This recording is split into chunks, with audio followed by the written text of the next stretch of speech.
Welcome to this episode of End of Life Conversations.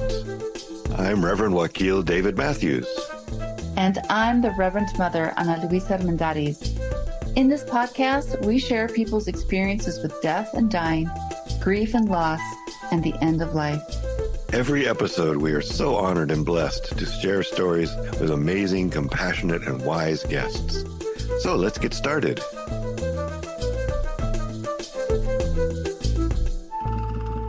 Dear friends, we wanted to begin with a content warning for the following episode. In this episode, our friend Kate speaks about her experience with putting down a beloved horse. Please take care of yourselves. We are so happy to welcome Kate Schuyler. She's an active student of life, the self, and the heart. She is a mother, grandmother, partner, and loyal friend. She is a world traveler, a hiker, backpacker, community volunteer, gardener, a poetry lover, and a musician and singer. She has been a licensed massage therapist since 1982 and a member of the Sufi community since 1994. She has sung with the Portland Threshold Singers, an affiliated chapter of Threshold Choir International, since June 2012, 11 and a half years ago. Thank you so much for being with us, Kate. Thank you for having me. It's an honor. So great to have you with us. And the Threshold Choir has been something I've really been inspired by over the years. So I'm glad you can maybe talk to us about that. Let's start with our first question, though. When did you first become aware of death? When I was growing up, we had several pets and animals as part of our family. And I think probably my first exposure was a hamster dying or a guinea pig dying or, maybe one of our dogs. And I had a great aunt when I was in elementary school who was 104. And I never really knew her very well, and she lived on the East Coast. But I remember when she died, I was aware that I wasn't going to be sending her Christmas cards anymore or anything like that. I think the very first, or I should say the most impactful experience with death was when one of our beloved horses had to be put down. I must have been in high school. My mom decided that it would be the most humane and the quickest to have somebody come, and I will warn people that this is a little graphic, to come and have the horse be put down by shooting. So my mom and I were there. Oh, it's going to make me cry. My mom and I were there. This very kind man came and we brought her out to the lawn and he just shot her right in the third eye. And it was striking. It was quite an experience for somebody who hadn't had direct involvement with watching another being die. Yeah, so that was my first time. Wow. Yes. I can feel that, having watched a goat that we harvested at the farm go through that. There's a sense that this being is in front of you, looking you in the eye, and we gave it its last meal, and then as it was chewing, we shot it in the head, and it just boom, it was down, which was in a way beautiful, that it just was done. It was one moment it was there, and the next moment it wasn't, and yeah. But thank you for that story, and thank you for your tears. We worship tears here. Thank you. Yeah, I was going to say that too. Thank you for being vulnerable in our little circle here. So, Kate, how has death impacted your life story? It's had quite an impact. And I would say, I think when we are in our earlier adulthood, often that is not the focus. We're raising children, we're starting our lives, we're all that. But having had several friends who've died, grandparents who've all died, the next generation up, aunts and uncles, I got to be with some of them and to think about how might I want to experience my end of life. And the most touching was being with my mother when she died. She had had a major stroke 10 and a half years before she actually passed. And so there had been a lot of adjusting within our family, a lot of different roles taken on by all of us. And we never quite knew how long she would last. And it was remarkable that she had a very full and fulfilling life, even after this major stroke. And when she got to the end of her life, she had been on hospice for a very short time, only a week and a half or something. And my siblings and I were all there. We spent the afternoon. She wasn't really conscious, although she was able to give us an amazing gift. The last words she said were, "I love you," to all of us. Oh.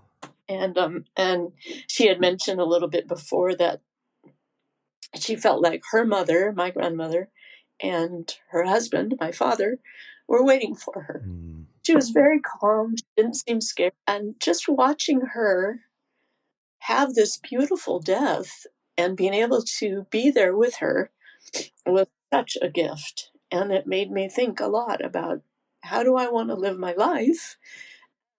How do I want to end my life? Yeah. And then following her actual last moment, which was just before 11 in the evening, we realized we didn't have to really do anything until the next morning. So I was able to sit with her body throughout much of the night. I lit a candle, I put flowers around her head, I washed her hands and face, and I sang to her and I talked to her. Mm. It was really beautiful. What a gift. Yeah, so beautiful. Thank you. Yeah. Beautiful story. We love these stories. That's so sweet. And such a good example of what is possible. Yes. And, and the kinds of things we might want to ask our beloveds to be there for us Mhm. in the same way as possible.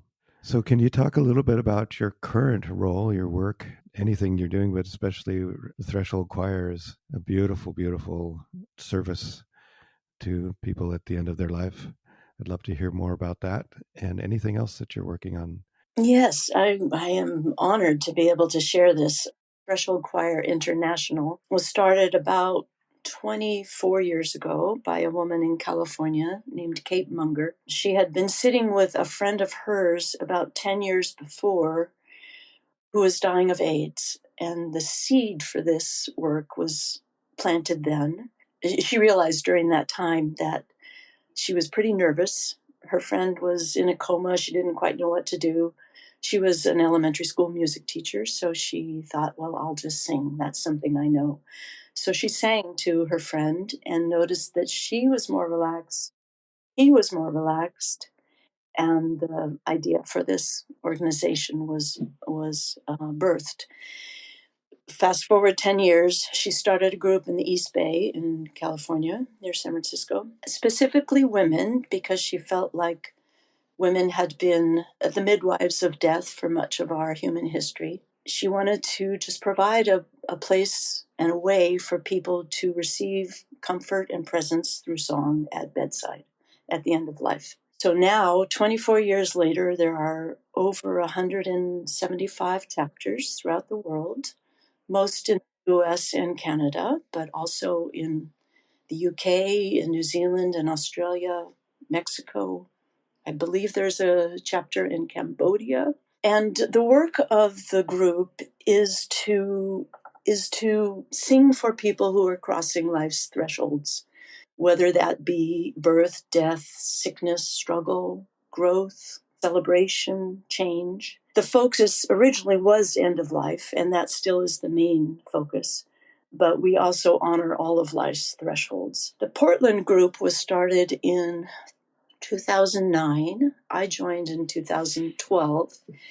And we also, share that mission, of course. We bring kindness through song to those facing life's thresholds. Once again, birth, death, sickness, sorrow, growth, change, grief. We just offer strength, love, encouragement, healing, peace, joy through presence and songs of comfort. We are contacted through word of mouth mostly, although we do have several organized affiliations with hospice homes, with healthcare providers, oncologists, and yet often what we offer is individual care to clients who have heard about us and contact us, and we will go to their homes or to their adult foster care homes or the hospice facility, wherever they are. That's so beautiful. Beautiful. Yeah. Can you give us some ideas of what kinds of music? Yes, most of the songs are written by members of all the different chapters, and they are quiet for the most part, meditative, soothing, calming a cappella songs. They often address issues that will come up at the end of life, like who do I need to forgive? What do I want people to remember about me? Assurance that we will remember them. Even though our chapters may have many members, Portland has a particularly large population. We have probably 75 people on our roster. About Wow. up to 40 of those, I would say, are active. But when we go to sing at bedside to somebody, it's no more than 3 or 4. So we will go in and offer these comforting songs. Once in a while, we will ask if somebody has a particular song, and if we know it, we're happy to sing for them. That could be a hymn, it could be a spiritual, it could be a popular tune. You've told me that you've written some of the music that they've done. Do I remember that right? It wonders so far. Okay. I wrote a song for my daughter when she was late teens, early 20s. She'd been going through a very hard time in her life, and I was inspired to offer affirmation and support through a song that I entitled You Are Beautiful. I just spoke to her about the fact that just being here was wonderful. She was loved, and encouraged her to claim her own voice. Beautiful. Thank you. Mm-hmm. So, Kate, in this venue, what are your biggest challenges around this project that you're in? Yeah, I would say, first of all, that it is such an honor and a privilege to do this work. As somebody who's offering song, I receive as much as whoever I am singing to. And that is a great comfort. And it helps sometimes with the feelings that come up. Usually, we are able to get into a space where we can say, here we are. We are here to honor and support this person. We're not bringing in our own feelings or issues. However, once in a while, something will get triggered, something will come up. And so the challenge is accepting that that might happen.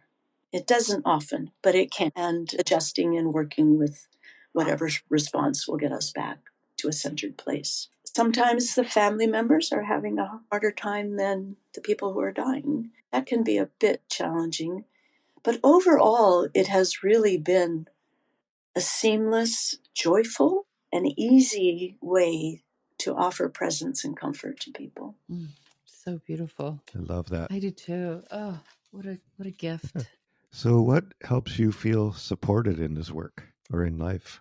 So we get to practice with each other, we get to debrief, we get to talk about what comes up, and it's a really wonderfully supportive community. I would say that's where I get most of my support. Many of us have been singing with the group for many years. We also invite new people in every year, so then we get an infusion of new energy and experience. Our director is very talented, an amazing songwriter. We use a lot of her songs in our work. We have an incredible intake person who manages the calls and directs organizing, getting people to the clients, as well as 2 monthly rehearsals with the whole group. And then there are several weekly extra rehearsals that people can go to. I also share this work with my own friends and family and partner, and that is equally as helpful. Great. I really do like that your community of singers can get together to debrief, because oftentimes I have seen and or heard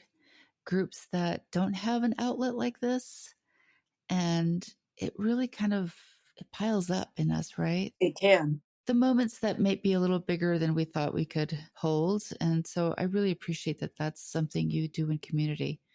And I hope more people can do it together too. It's a really important part. We try to get as much information as we can from the clients before we go.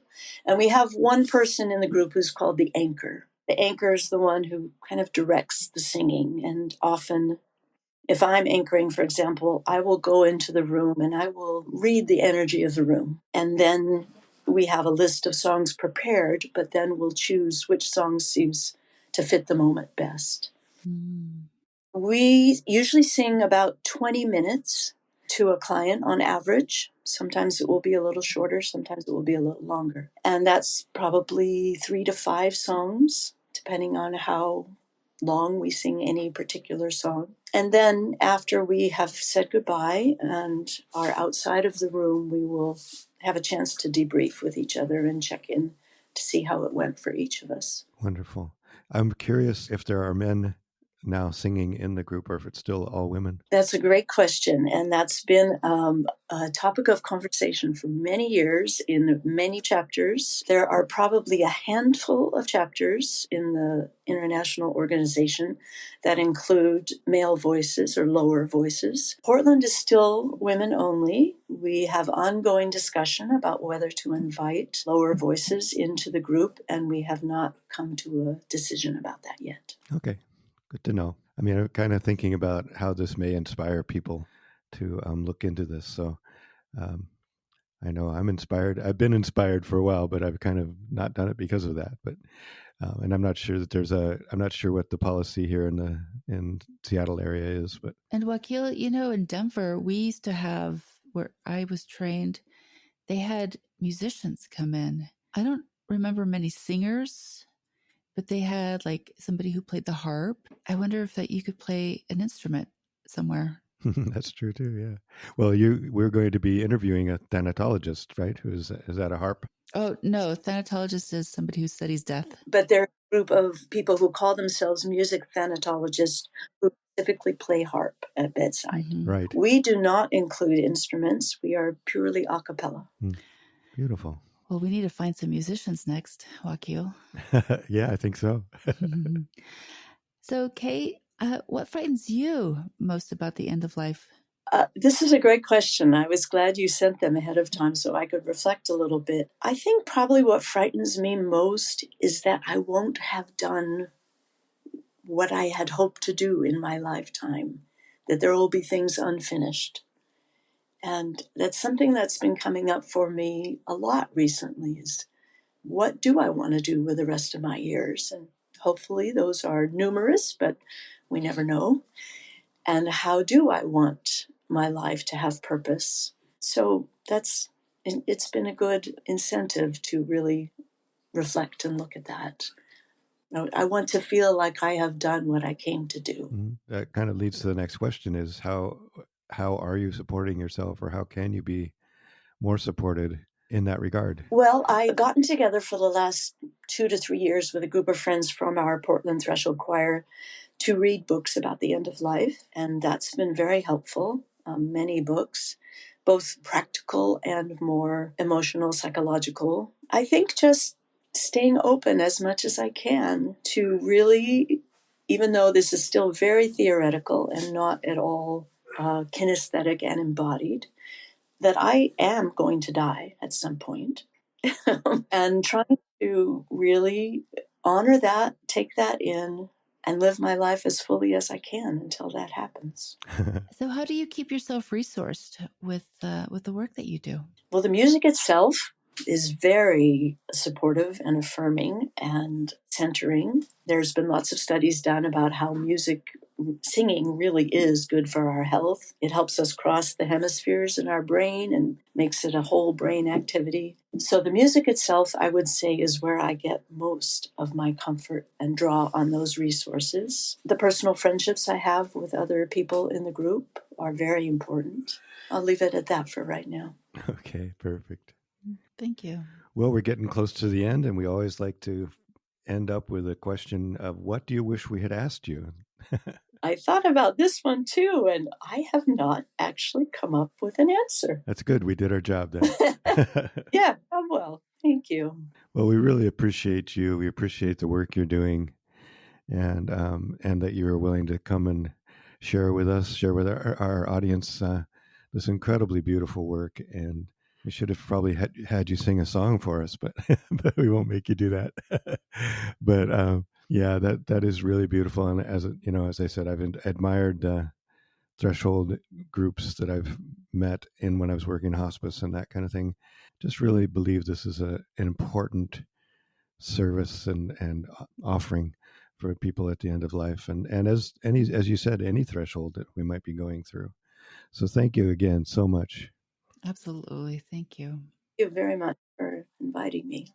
So, as you know, Kate, we always end with a poem. Yes. On our podcast, and we offer a choice for our guest. And today you have brought in Marva Lee Weigelt in a poem called After You Die.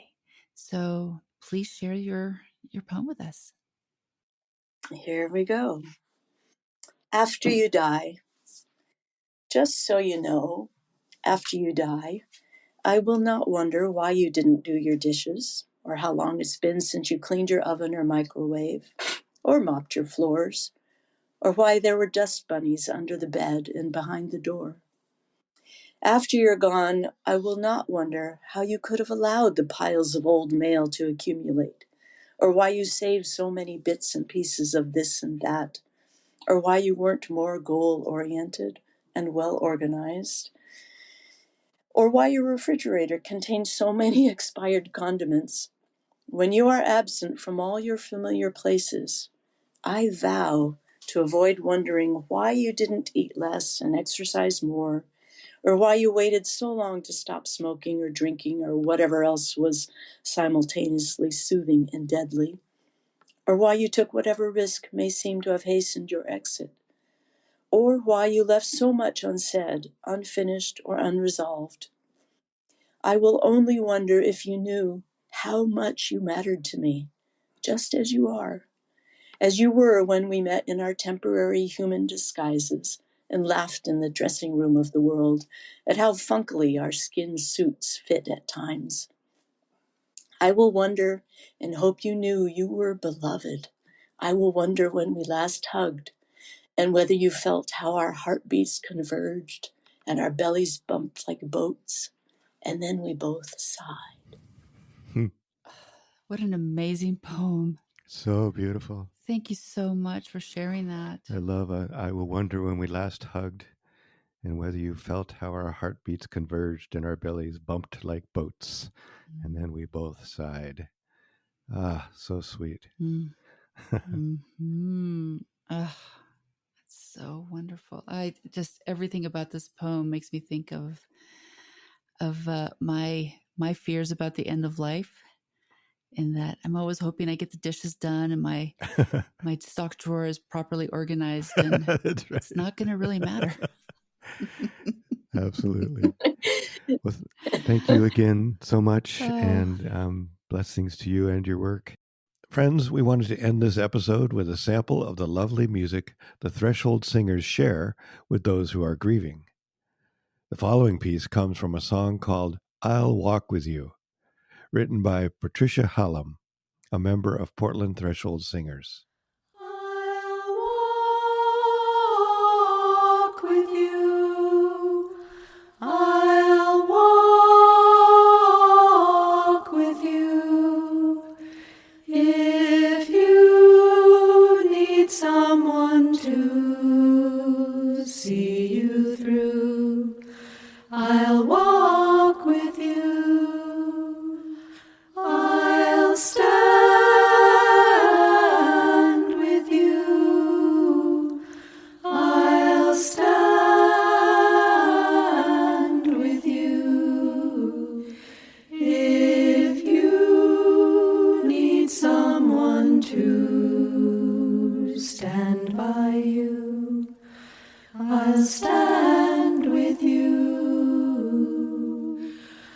I'll carry you. I'll carry you. If you need someone to help you through, I'll carry you. Thank you, Kate, and the Portland Threshold Singers. Thank you. Thanks so much for joining us on the End of Life Conversations. We appreciate you and look forward to sharing our stories. Thank you. Thanks to my daughter Lucero and Nico Rush, who have cheerfully assisted us as our editors and tech support. Additional resources, transcript of this episode, and links to our social media will be in the podcast notes. Yeah, thank you so much. And please subscribe, tell your friends, follow us on social media, and consider supporting us through Patreon. We want to acknowledge that the music we are using was composed and produced by Charles Heastand.